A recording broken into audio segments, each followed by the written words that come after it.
Hello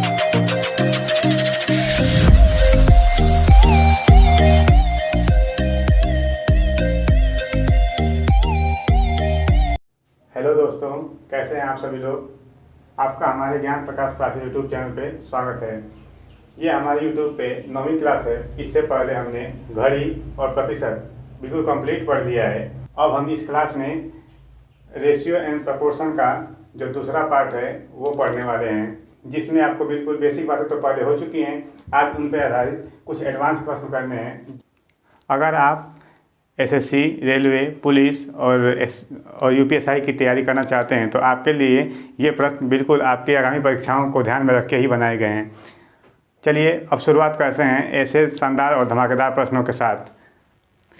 देखें, पिछले video में हमने टाइप 2 से संबंधित जितने भी सवाल थे सब कंप्लीट करा दिए थे। आज हम टाइप 3 की बात करते हैं, जिसमें क्वेश्चन नंबर 1 क्या है, A ratio B plus C, इसकी वैल्यू दी गई है 1:3, यानी A ratio B plus C, इसकी वैल्यू दी गई 1:3। हमने आपको रेशियो पढ़ना बताया था कि इससे आपको क्या समझना है। रेशियो दिया गया है तो A की वैल्यू अगर 1 है तो B प्लस C की वैल्यू कितनी होगी, 3। ठीक वैसे इस दूसरे वाले रेशियो में दिया गया, अगर C की वैल्यू 5 होगी तो A प्लस B की वैल्यू कितनी होगी, 7। तो इसको क्या समझ सकते हैं, C ratio A plus B equal to 5:7।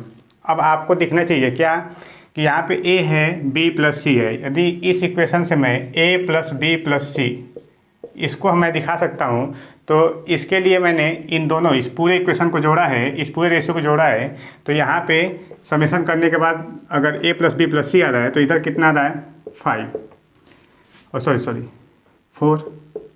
और यहाँ से इसी तरीके से यहाँ से भी A plus B plus C का एक्सप्रेशन आएगा। तो इसको मैं ऐड करता हूँ तो कितना आना चाहिए, 12।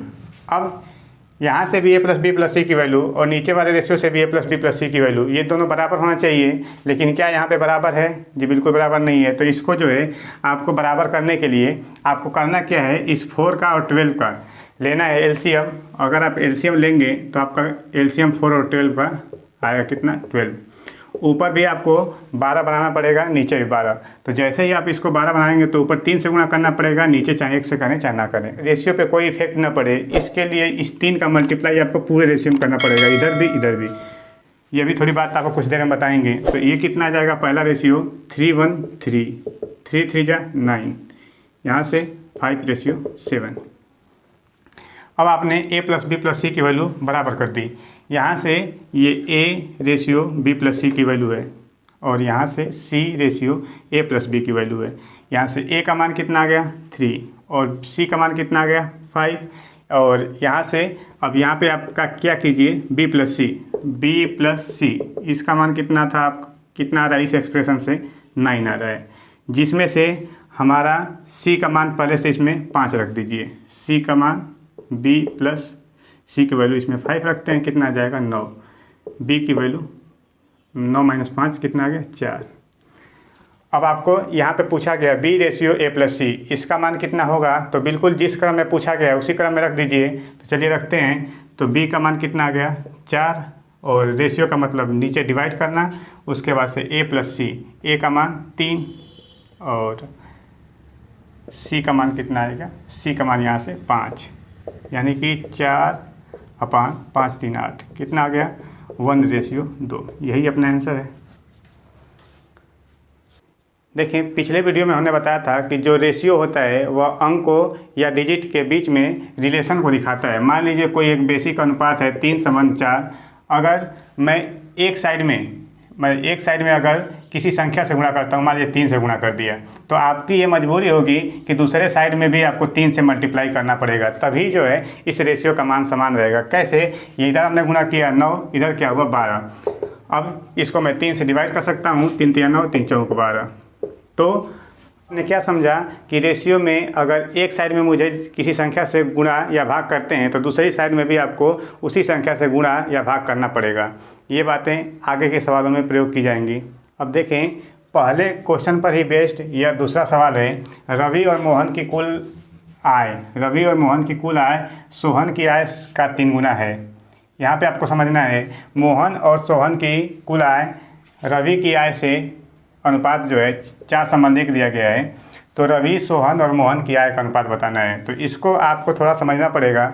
कहा गया कि रवि और मोहन रवि और मोहन की आय का अनुपात सोहन से कितना दिया गया, 3 गुना। तो 3 गुना का मतलब कितना होगा, 3:1। अब कहा गया कि मोहन और सोहन की कुल आय, मोहन और सोहन की कुल आय का अनुपात रवि से दिया गया है। तो रवि से दिया गया कितना, 4:1। फिर से वही बात आपको जो पिछली बार किए थे बिल्कुल वैसा ही करना है कि यहाँ से रवि, मोहन और सोहन की कुल आय आप निकाल सकते हैं। तो कितना होगा, यहाँ से 4 होगा। यहाँ से भी रवि, मोहन और सोहन की कुल आय कितनी हो जाएगी, 5। तो रवि, मोहन और सोहन की कुल आय तो बराबर होनी चाहिए। यहाँ पे 4 है, यहाँ पे 5 है, बराबर है नहीं। तो आपको एलसीएम लेना पड़ेगा बराबर करने के लिए। 4 और 5 का एलसीएम कितना लेंगे, 20। यह केवल इस चैप्टर के लिए नहीं है, यह आगे आने वाले जितने भी सवाल होंगे आगे के चैप्टर्स में, जैसे ज़्यादातर इसका यूज होगा कार्य और समय वाले सवालों में, कार्य, समय, नल और टंकी। तो वहाँ पे आपको बराबर करने की जब भी बात की जाएगी तो आपको एलसीएम निकालना है, और एलसीएम निकालने के बाद नीचे वाले और ऊपर वाले दोनों का मान आपको उतना आना चाहिए। तो इसके लिए क्या करें कि यहाँ पे 20 होने के लिए 20 होना चाहिए, लेकिन 4 है यहाँ पे, तो 20 बनाने के लिए हमें 5 से गुणा करना पड़ेगा, ऊपर 5 से, नीचे किससे, 4 से।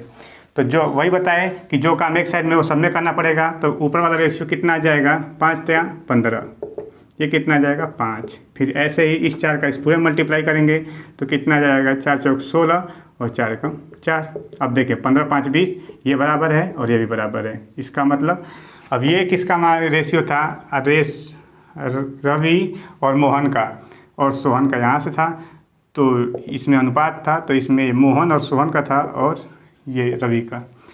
तो यहाँ से अलग अलग देखें, अगर सोहन का मान यहाँ से कितना आ गया, 5 इस रेशियो से, और उसके बाद से रवि की आय कितनी आ गई, 4। और इसमें से आप किसी को उठा लीजिए, इसमें से या इसमें से। तो रवि और मोहन इन दोनों का योग कितना आना चाहिए, इन दोनों का योग इस वाले इक्वेशन से 15 आना चाहिए। आपको किसका मान पता है, आपको इसमें से रवि का मान पता है। रवि का मान कितना आ गया यहाँ से, 4। तो रवि के बदले में 4 रखे, मोहन का मान निकाले, फिर 15, यानी मोहन की वैल्यू कितनी आ गई, 15 माइनस का 4 यानी कि 11। अब आपको जिस क्रम में पूछा गया है अनुपात उसी क्रम में भी बताएं।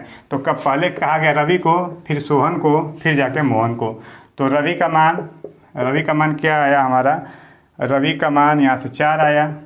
फिर सोहन का मान कितना आया, सोहन की वैल्यू 5 आ गई, और उसके बाद से मोहन की वैल्यू कितनी आ गई, 11।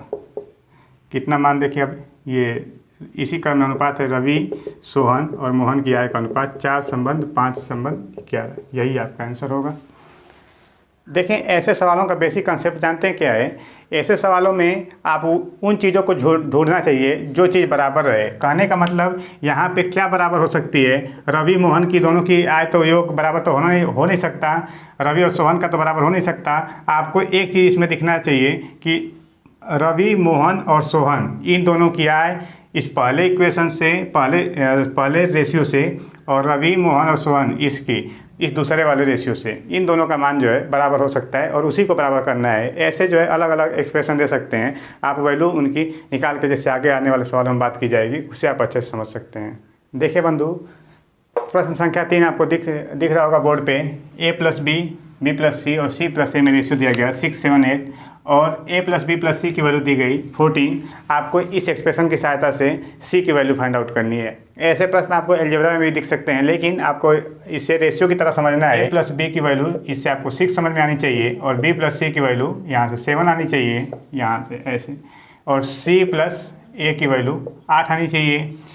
और यहाँ से आपको दिया गया है a + b + c की वैल्यू, और यही हमारे लिए गंगाधर है, और c की वैल्यू हमें पता करनी है। देखें, तो इस एक्सप्रेशन से हम क्या कर सकते हैं, अगर इस साइड को और इस साइड को दोनों को जोड़ें तो आपको यहाँ से दिखेगा कि 2 बार a, 2 बार b और 2 बार c।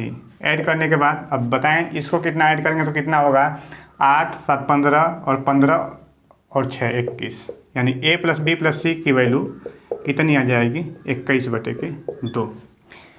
आपके अनुसार जो है a + b + c की वैल्यू 21/2 आ रही है, और सवाल में कितना दिया गया है, 14। इसका मतलब आपको 21/2 इसका मान कितना दे दिया गया, 14। और आपको यहाँ से सी का मान जो भी होगा, सी का मान इस एक्सप्रेशन से जितना भी आएगा वो आपका मान रखना पड़ेगा। तो यहाँ से देखें, इस 21/2 को आप 10.5 समझ सकते हैं ताकि आपको आसानी होगी। तो यहाँ से सी की वैल्यू हमें फाइंड आउट करनी है। तो सी की वैल्यू फाइंड आउट होने के लिए इस एक्सप्रेशन में a + b का मान उठाएं और इस एक्सप्रेशन में रख दीजिए। तो कितना आएगा, a + b का मान इसमें रखने पे 6 प्लस और c बराबर 10.5। इसको इधर लेके जाएंगे, c बराबर कितना आ जाएगा, 6 × 4 = 10, 4.5।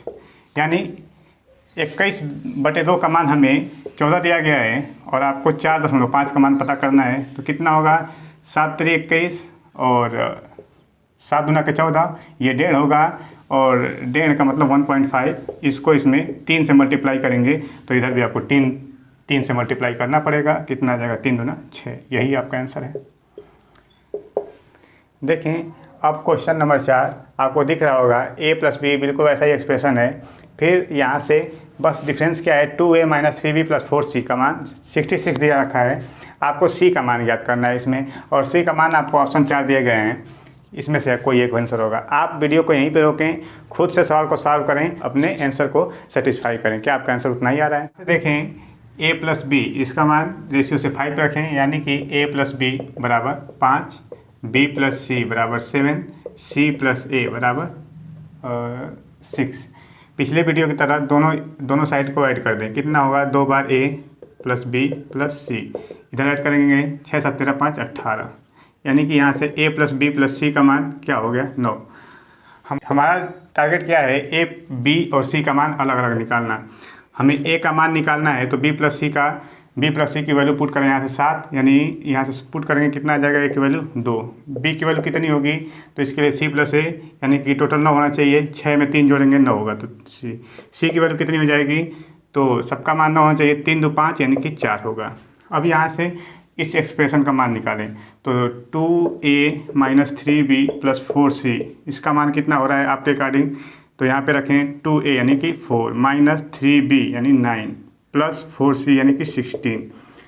16 × 4 = 20, 9 = 11 हो रहा है मान 11। आपके अनुसार इस एक्सप्रेशन की वैल्यू 11 आ रहा है, लेकिन दिया कितना गया है, 66, यानी कि 11 की वैल्यू दी गई है 66। और आपको c की वैल्यू निकालनी है, और c की वैल्यू आपके अकॉर्डिंग कितनी है, 4, यानी 4 की वैल्यू आपको चाहिए। ये इसका 6 टाइम है, तो इसका 6 टाइम कितना होगा, 24। आपका आंसर कितना होगा, 24, यानी कि ऑप्शन नंबर सी।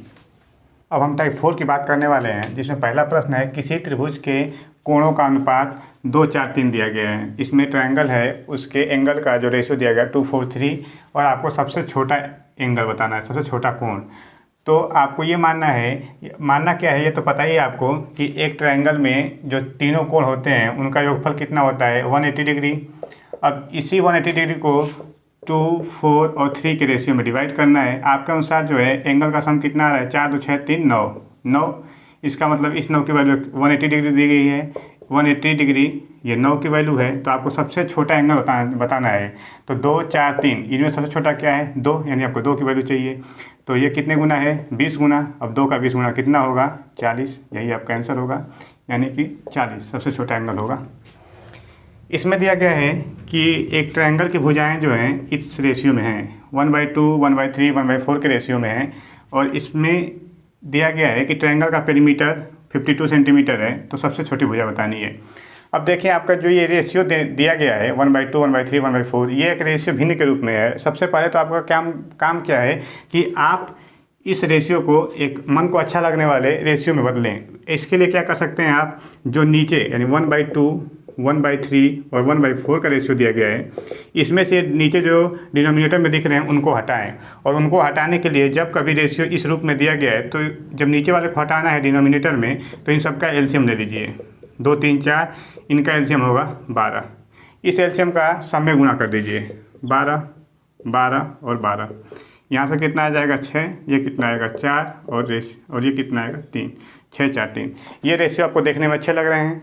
इसमें आपको क्या समझना है कि एक ट्रायंगल है, उस ट्रायंगल की एक साइड 6 सेंटीमीटर, दूसरी साइड 4 सेंटीमीटर और तीसरी जो है 3 सेंटीमीटर की है। ये सभी साइड हैं, और पेरीमीटर को समझते ही हैं कि सभी साइड्स का योग होता है पेरीमीटर। तो आपके अनुसार जो है इसका सम कितना रहा है, 6, 4, 10, 3, 13। और इसी तरह की वैल्यू कितनी दी गई है 52, यानी ये इसका 4 गुना है। और आपसे पूछी गई है सबसे छोटी भुजा, और सबसे छोटी भुजा इसमें क्या है 6 4 3 में से 3 होगी, तो 3 की वैल्यू आपको चाहिए। 3 का 4 गुना कितना होगा 12, आंसर क्या होगा 12, ऑप्शन नंबर डी।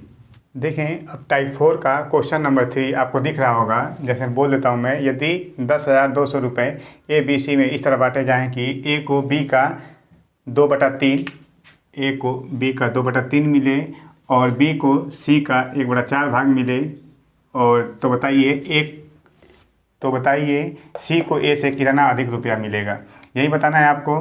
तो सबसे पहले तो हमने ये कहा था कि ये समझें कि कंपैरिजन किससे हो रही है। जैसे मान लीजिए इसमें कहा 2/3 हिस्सा A को मिला है B का, इसका मतलब B से कंपैरिजन होगी, यानी B से, और जिससे कंपैरिजन होती है उसको हमने कहा था भिन्न के हर में रखें, तो हर में कितना आएगा B, और ऊपर वाला किसका मान होगा A का।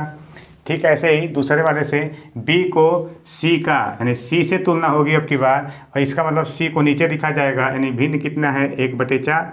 C को अगर 4 रुपया मिलता है तो B को कितना मिलेगा, B को 1 रुपया मिलेगा।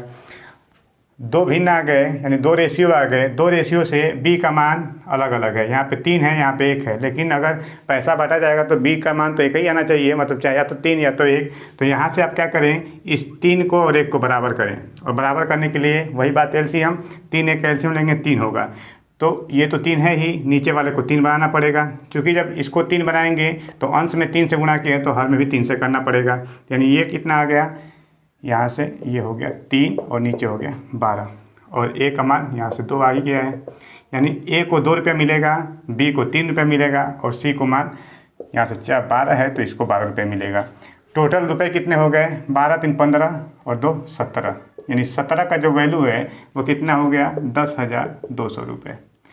आपको क्या बताना है, आपको ये बताना है कि C को A से कितने रुपये अधिक मिले।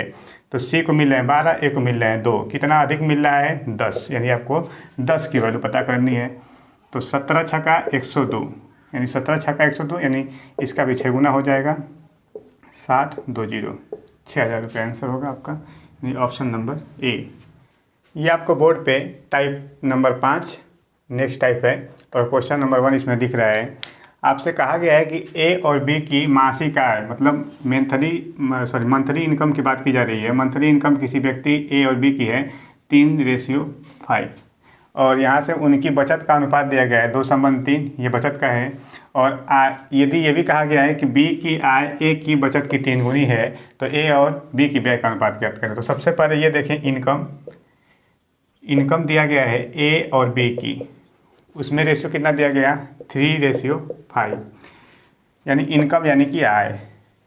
और बात की गई है अब की बार बचत की, यानी बचत दिया गया है, बचत यानी कि सेविंग, उसमें रेशियो दिया गया है A और B का 2:3। अब आपको करना क्या है, ये कहा गया कि जो B की आय है, यानी B की जो ये आय है वह A की बचत की 3 गुनी होनी चाहिए, यानी A की बचत हो गई 2। क्या ये इसका 3 गुना है कंडीशन के अकॉर्डिंग? लेकिन ये 3 गुना नहीं है, आपको 3 गुना करना पड़ेगा। तो इसके लिए जब कभी ऐसी कंडीशन हो तो आप सबसे पहले इन दोनों को बराबर करें, और बराबर करने के बाद 3 गुना कर सकते हैं। तो आपने क्या किया कि 5 को और 2 को बराबर करना है, तो बराबर करने के लिए 5 2 का एलसीएम लेंगे, होगा 10, और 10 बनाने के लिए यहाँ भी 10 बनाएं, यहाँ भी 10 बनाएं, तो 10 बनाने के लिए इधर 2 से गुणा करना पड़ेगा और इधर 5 से गुणा करना पड़ेगा। फिर अब ये इसको 3 गुना करना है इसकी अपेक्षा, तो इसमें क्या करें, इधर 3 से गुणा कर दें, इधर कर दें 1 से। अब देखें आपने इसको मैं थोड़ा अलग अलग दिखाने के लिए लाइन खींचता हूँ। तो इधर मैंने 5 से गुणा किया है एक साइड में, तो इधर भी 5 से गुणा करना पड़ेगा, तो कितना हो गया 10, और 5 से कितना हुआ 15। यहाँ से हमें टोटल किससे मल्टीप्लाई करना पड़ेगा, 3 6 2 3 18 और 6 5 30। A की जो पूरी आय हो गई 18, B की आय 30, A की बचत 10, B की बचत 15। आपको बताना है A और B की व्यय का अनुपात। A 18 रुपये कमाता है, 10 रुपये बचाता है, तो कितना खर्च करता होगा, व्यय कितना होगा उसका, 18 में से 10 को माइनस कर दीजिए 8। वैसे ही B का बताना है, B 30 रुपये कमाता है, 15 रुपये बचत करता है, कितना बचाएगा 15। अब यही रेशियो तो होगा A और B की व्यय का अनुपात। 18 8 संबंध 15, यानी यही आपका रेशियो आंसर होगा। देखें ऑप्शन नंबर सी, यही आपका आंसर है। देखें टाइप 5 जो कि आय बचत और खर्च पर आधारित प्रश्नों से संबंधित है। क्वेश्चन नंबर 2 दिया गया है आपको, इसके लिए कोई ऑप्शन नहीं है, आपको सवाल सॉल्व करना है, आंसर देखना है। ए और बी की आय में अनुपात, यानी जो इस आय मतलब इनकम में रेशियो दिया गया है किसके, ए और बी के, कहा गया 5:2 का है। ए और बी की व्यय में, व्यय का मतलब एक्सपेंडिचर ये आपको समझना है, व्यय को इंग्लिश में एक्सपेंडिचर कहते हैं। और ए बी और सी में रेशियो दिया गया है 7:8:9।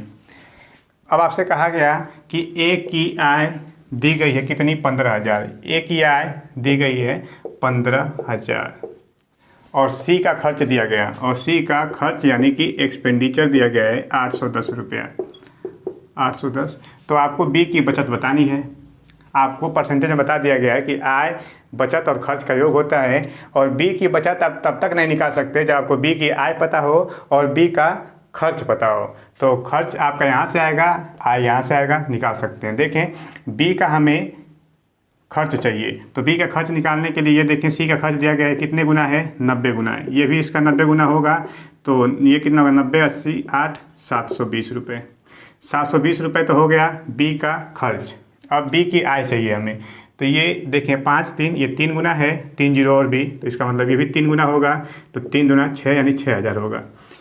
ये बी की आय है और ये बी का खर्च है। आपको इनके बीच का बचत चाहिए, तो बचत होगा इनमें से माइनस कर देंगे, तो 800 माइनस कीजिए 5200 और 2 80, यानी 5280, यही जो है बी की बचत होगी। टाइप 5 का क्वेश्चन नंबर 3 ये दिया गया है कि 3 व्यक्ति ए बी सी का कुल वेतन 1,44,000 रुपये है, और ये कहा गया कि वे क्रमशः अपनी आय का 80%, 85% तथा 75% खर्च करते हैं। उनकी बचत का अनुपात दिया गया 8, 9 और 20। तो आपको दिया क्या गया, सेविंग दी गई है ए बी और सी की, ए बी और सी की सेविंग दिया गया 8, 9 और 20। और एक बात और आपसे कहा गया है कि वे अपनी आय का 80% खर्च करते हैं। ये इसका खर्च दिया गया है ए का 80%। यहाँ से आपको जल्दी से ये समझना है कि ए अपनी आय का 80% खर्च करता है, तो इसका मतलब बचाता कितना होगा, 20%। कैसे आया, 100 में से माइनस कर दिया हमने। अब आपको पता है कि ये इनके बीच में रेशियो दिया गया है, और रेशियो में समान संख्या से गुणा करने पर रेशियो कांस्टेंट रहता है। तो हमने कैलकुलेशन में आसानी के लिए सब में 10 से गुणा कर दिया, तो 10 से गुणा करेंगे तो कितना बन जाएगा, 80, इधर 90 और ये बन गया 200। अब यहाँ से आप समझें कि ये ए अपनी आय का 20% बचाता है, यानी इसकी सेविंग कितनी हो गई, 20%। लेकिन इस रेशियो में कितना दिया गया है, इस रेशियो में दिया गया है 80, यानी यहाँ से आपको 20% की वैल्यू यहाँ पे 80 दी गई है, और आपको इनके सी का वेतन ज्ञात करना है। और सी का वेतन तब मिलेगा जब आपको सब में इनके वेतन का रेशियो पता हो, यानी आपको इनकम का रेशियो निकालना है। इनकम का रेशियो कैसे आएगा, ये ए के लिए 20% की वैल्यू है, तो आपको इनकम अपने आप में 100% होगी, तो ए की इनकम कितनी आएगी, 20 2500, 80 25 कितना हो गया, 400। इसी प्रकार जो बी है अपनी आय का 85% खर्च करता है, 85% खर्च करता है, तो इसका मतलब बचाता कितना होगा, 15%। यानी एक का मान कितना हो जाएगा, 15%। आपको 100 का मान चाहिए तो 100 का मान निकालेंगे, तो परसेंट से परसेंट कैंसिल आउट, 15 छक्का 90 और 100 छक्का 600, यहाँ से आया। फिर सी के बारे में कहा गया है कि सी जो है अपनी आय का 75% खर्च करता है, बचाता कितना होगा, 25%। इसका मतलब ये है कि ये एक की वैल्यू कितनी हो जाएगी, 25% से भाग देना पड़ेगा, और 100% का मान, यानी हमको चाहिए आय। आय अपने आप में 100% होगी, तो इसके लिए आपका मान कितना हो जाएगा, 25 और 200%, से परसेंट कैंसिल आउट, कितना हो जाएगा, 800। तो आपके अकॉर्डिंग जो उनकी इनकम का रेशियो आया कितना, 400, 600, 800, यानी टोटल इनकम कितना आया, सबको जोड़ सकते हैं, कितना, 6 4 10 8 1800। और आपके अनुसार जो है इन तीनों की इनकम का सम आ रहा है 1800, लेकिन सवाल में कितना दिया गया, 1,44,000, 1,44,000। अब देखें, और आपको सी का वेतन निकालना है, और सी का वेतन कितने की वैल्यू चाहिए आपको, 800 की वैल्यू चाहिए। तो बिल्कुल देखें ये इसका कितने गुना है, तो 18/144, 2 जीरो से 2 जीरो कैंसिल आउट, यानी कितने गुना है 80 गुना। जो हमारा आंसर होगा 80 का 800 का 80 गुना होगा। कितना हो गया 8 टाइम 64 3 जीरो 64,000, यही हमारा आंसर होगा, यानी ऑप्शन नंबर डी। देखें क्वेश्चन नंबर 4 आपको ये दिख रहा है ए और बी के वेतन का योग और उनके अंतर का अनुपात 11:1 है, और बी और सी के वेतन के योग और उनके अंतर का अनुपात 11:1 ये भी दिया गया है। और आपको अगर ए का वेतन सबसे ज़्यादा पता है और सी का वेतन सबसे कम है ये भी दिया गया है, और बी का वेतन आपको ज्ञात करना है, बी का वेतन ये आपको निकालना है। और जबकि ये भी दिया गया है कि उनका कुल वेतन 1,82,000 रुपये है। सॉल्व करते हैं। देखें ए प्लस बी और a माइनस बी, इसमें अनुपात दिया गया 11:1, और यहाँ पे दिया गया b प्लस सी और b माइनस सी, इसमें अनुपात 11:1 का।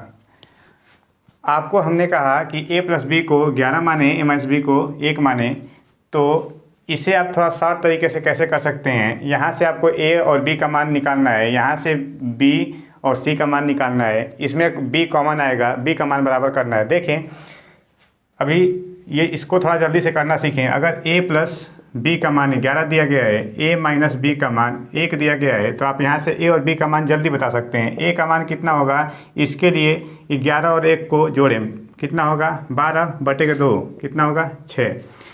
कैसे आया याद नहीं करना, इन दोनों इक्वेशन को जोड़ेंगे, दोनों को जोड़ेंगे तो ये कितना बनेगा, बी से बी कट जाएगा, 2a बराबर 12 होगा, और a का मान 12/2 कितना होगा 6। ऐसे ही b का मान निकालने के लिए अब पहले जोड़े थे, अब माइनस कर दीजिए, 11 माइनस का 1 होगा 10, और 10 का कर दीजिए आधा, कितना हो गया 5। क्या ये बात समझे हैं, इसी को अप्लाई करना है। तो a का मान यहाँ से 6 आ गया और b का मान 5। यहाँ से b और c का मान जल्दी से आप बता सकते हैं। b की वैल्यू हो जाएगी 11 12/2 यानी 6, और c का मान कितना आ जाएगा 11 माइनस 1 10, 10 का आधा कितना होगा 5। यहाँ से b की वैल्यू 5 है, यहाँ से 6 है, ऐसा तो हो नहीं सकता, b का मान बराबर होना चाहिए। तो बराबर करने के लिए हम 5 और 6 का एलसीएम लेंगे, होगा 30, और 30 बनाने के लिए इधर 5 से मल्टीप्लाई, इधर 6 से मल्टीप्लाई। क्योंकि इधर आपने 5 से मल्टीप्लाई किया है तो इधर भी करना पड़ेगा c के मान में, तो c का मान कितना हो जाएगा 25, और b का मान कितना हो जाएगा 30, और यहाँ से a का मान कितना हो जाएगा 6 से मल्टीप्लाई करना होगा यहाँ पे 36। a का मान 36, b का मान 30, c का मान 25। कुल वेतन जो है सवाल में कितना दिया गया है 1,82,000। आपके अनुसार कुल वेतन कितना है, ये देखें इधर 36 और 25 कितना होगा 61, 61 और 30 91। 91 की वैल्यू दी गई 1,82,000। तो आपको मान बताना है b का, तो b का मान यहाँ से 30 की वैल्यू बतानी होगी। 91 दूना 182, इसका दोगुना कर दीजिए, 30 दूना के 60 और 3 जीरो 60,000 आंसर होगा, और ऑप्शन नंबर बी ये सही है। देखें क्वेश्चन नंबर 5, ये आपको दिख रहा है ए बी और सी के बीच 671 रुपये की राशि इस ढंग से बांटना है कि उनके हिस्सों में अगर 3 रुपये 7 रुपये और 9 रुपये की वृद्धि कर दी जाए तो उनकी राशि में जो अनुपात होगा 1 2 3 का अनुपात होगा, तो आपको एक के हिस्से की राशि आपको बतानी है। अच्छा ये आप बताएं पहले, आपने अगर जो है रेशियो एंड प्रपोर्शन का पार्ट 1 देखा है क्या, उसमें जो प्रश्न है और इनमें जो प्रश्न है उनके प्रश्नों के बीच में कोई अंतर है, उनका लेवल क्या एक जैसा है? अगर ऐसा है तो आप बताएं, कमेंट में आप बता दीजिएगा इस बात को। तो देखिए सॉल्व करते हैं कि ए बी और सी के रूप ए बी और सी में 671 रुपये की राशि बांटी गई है, और ये कहा गया है कि जब उनमें 3 रुपये यानी ए का मान है, बी का मान है और सी का मान है, उसमें जब 3 की वृद्धि की जाती है और बी में 7 की वृद्धि की जाती है और फिर सी में 9 रुपये की वृद्धि कर दी जाती है, तो जो उनकी राशि है उनमें अनुपात कितना हो जा रहा है 1:2:3। आपको ए बी और सी में जो उनका मूल वेतन है उनका अलग अलग मान तो नहीं पता है, लेकिन उनका योगफल पता है। अब की बार योगफल कितना दिया गया है 671, लेकिन जब उनमें 3 की वृद्धि 3 की 7 की 9 की वृद्धि के पश्चात जो उनका अनुपात दिया गया है बाद में, तो आप यहाँ से देख लें कि टोटल वृद्धि कितनी की हो रही है 9 7 16, 16 3 19, टोटल वृद्धि कितनी की हो रही है 19 की। यानी वृद्धि होने के बाद मान कितना आ रहा है 671, 19 जोड़ेंगे 690। अब इसी 690 को 1 2 3 के रेशियो में बांट दें। आपके अनुसार जो है टोटल सम कितना हो रहा है 3 2 5 और 1 6, यानी इस 6 का मान 690 है। आपको यहाँ से 1 का मान निकालें, 1 का मान निकाल के फिर 3 माइनस कर दें, यहाँ से आप ए तक पहुँच जाएंगे। तो देखें ए का मान कितना हो जाएगा, ये 6 कम 6 1 और 15, यानी कितनी बार भाग गई 6 15, यानी 115। 115 बार 1 का मान कितना आ जाएगा 115। इसमें से 3 माइनस करना पड़ेगा, यानी कितना हो गया 112। 112 जो होगा ए का मान होगा, यानी कि ऑप्शन नंबर ए। टाइप 5 का क्वेश्चन नंबर 6, आप वीडियो को रोकें और क्वेश्चन को पढ़ें। क्या है कि सेब, संतरे और आम की संख्या में अनुपात दिया गया है आपको, और फल विक्रेता जो है वह फलों की संख्या में 40%, 50% और 75% की वृद्धि करता है। तो फलों की संख्या का अब जो है अनुपात बताना है कि अब अनुपात उसमें कितना होगा। तो देखिए सॉल्व करते हैं। आपको कहा गया सेब और संतरे और आम, उनकी संख्याओं में अनुपात दिया गया है, कितना है 5 7 और 8 अनुपात में है। अब फलों की संख्या में वृद्धि करनी है आपको, यानी सेब में वृद्धि करनी है 40% की वृद्धि, और संतरे में करनी है 50% की वृद्धि, और आम में करनी है 75% की वृद्धि। ये उनकी संख्या का अनुपात है। देखिए इतना तो आपको पता ही चली गया है कि रेशियो दिया गया है, रेशियो में समान संख्या से गुणा करने पर रेशियो कांस्टेंट रहता है। मैं कैलकुलेशन में आसानी के लिए क्या करता हूँ कि सब में 100 से गुणा करता हूँ। तो ये कितना बन जाएगा 500, ये 700, ये 800। क्यों किया गया अभी आपको पता चल जाएगा। 40% वृद्धि का मतलब आपको समझना है, ये आपको प्रैक्टिकली समझना है। इसका मतलब तो यही होता है कि 100 पे 40 की वृद्धि की गई होगी। अगर 100 पे 40 की वृद्धि की गई होगी तो बताइए 500 पे कितनी वृद्धि होगी। 40 का 5 गुना, 40 पचे 200, 200 की वृद्धि की गई।